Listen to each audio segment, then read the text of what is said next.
Have you ever opened a real estate website, looked at those houses priced at 250,000, 500,000, 1 million, even up to 2 million, and felt a strange tightness in your chest, as if that was umti meant for you, as if there was a game happening on another level and you were just watching from the outside, working, putting in effort, trying to do everything right, but still with the feeling that you never get close. And then comes the question that bothers you more than the price itself.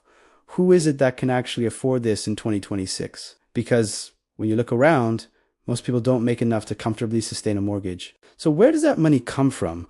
Who are these people, and why does it feel so far from your reality? And maybe the worst part isn't even the doubt, but the silent feeling of falling behind, of seeing someone posting the keys to their new home while you're trying to organize basic bills and wondering if you're doing something wrong. But this is where an important shift begins, because maybe the problem isn't you. Maybe you're not behind.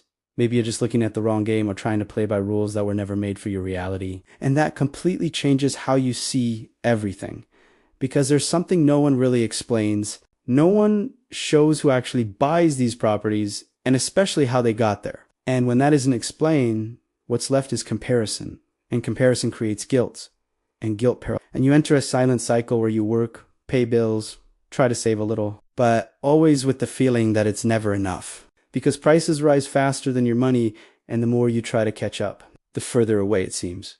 But the problem doesn't start with the price of the house. It starts with how you understand money and the kind of game you're playing without realizing it. Because in practice, there are different people buying these properties, and each one of them is at a completely different stage. And when you don't understand that, you end up trying to copy behaviors that don't make sense for your reality, and that creates frustration because you pressure yourself for something you don't yet have the foundation to sustain, and that wears you down over time, creating anxiety, doubt, and that constant feeling of being stuck. And this is where many people get lost because they think the problem is earning too little. But in reality, the problem is not having clarity about the process, not understanding that money works in layers. First, you get out of survival, then you create stability, then you start building, and only after that do you think about big purchases. But most people try to reverse this. They want to start with the expensive house without having the base, and that creates pressure, creates fear, and often leads to giving up before even truly starting. And meanwhile, time passes and the feeling of being behind increases. But there's an important detail that changes everything when you understand it. The hardest phase isn't when you have nothing. It's when you start to have a little. Because when you have nothing, you already expect the worst.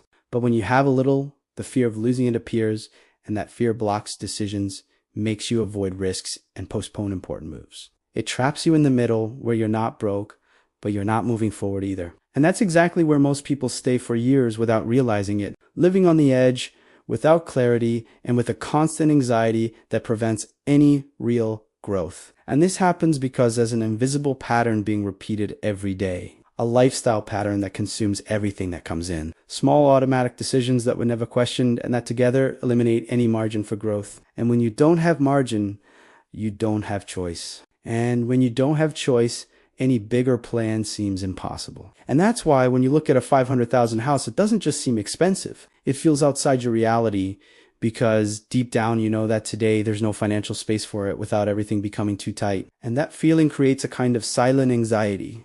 It's not desperation. It's a constant discomfort of always being on the edge, always one unexpected event away from losing control. And when you live like that, your brain goes into survival mode. It avoids risk, avoids decisions, avoids movement, even when that movement would be necessary for you to grow. And that creates a cycle where you wait for the ideal moment that never comes, because the structure of your life stays the same. The money comes in and goes out the same way. The habits stay the same and time passes. And the more time passes, the harder it seems to change, not just because of money, but because of mental exhaustion. Lack of energy, starting to doubt whether there's still time. Meanwhile, those who move forward don't necessarily earn much more. But they made simple adjustments early on, created a minimum level of organization that allowed them to get out of survival mode. And that completely changes the game, because when you're not suffocating, you start to see options, start to think more calmly, make more strategic and less impulsive decisions, and that creates a foundation that gradually moves you away from that initial state of pressure. But this change isn't exciting. It's not fast. It doesn't give an immediate sense of progress. Often it feels like you're moving too slowly, and that's exactly why many people quit, because they expect to feel something big when in reality the transformation is silent. almost invisible at the beginning, but extremely powerful over time. And it begins when you stop organizing your life based on what's left over and start organizing it based on what needs to be built. Because living off what's left makes you a hostage to chance, while deciding in advance creates consistency. And consistency builds foundation, and foundation sustains growth. And when you create a simple system that works regardless of your mood, your motivation, or your fatigue, you start to get out of that stuck place because you no longer depend on willpower. And that reduces anxiety, improves your decisions, and creates small results that begin to accumulate. And those small results build real confidence. Not that temporary motivation, but confidence based on what you've already done. And this is where many people make mistakes again, because they start to speed up too much, try to make up for lost time, raise their lifestyle too early, or take on bigger commitments without enough foundation, and that can destroy everything. That's why growth needs to be respected. It's slow at the beginning precisely to protect you, to ensure that when you accelerate later, you don't fall back. And as you respect this process, something changes in your perception. Those houses priced at $250,000, $500,000, or $1 million stop being a symbol of frustration and become a long-term reference. Something that doesn't need to be solved right now, but that can be built with consistency. And that takes a huge weight off your shoulders because you stop comparing yourself and start focusing on your own path. Start seeing smaller opportunities, simple adjustments that make a difference. Decisions that once seemed irrelevant, but now make sense within a bigger plan. And that creates a positive cycle where the more you understand, the better you decide. And the better you decide, the more you move forward. And when you look back after some time, you realize that what once seemed impossible has started to take shape. Not because something extraordinary happened, but because you did the basics well for long enough. And that completely changes your relationship with money. Because you stop being someone trying to survive financially and become someone building something real. And maybe that's the biggest shift of all. Understanding that the goal isn't to buy an expensive house, it's to become the type of person who can get there without destroying themselves in the process,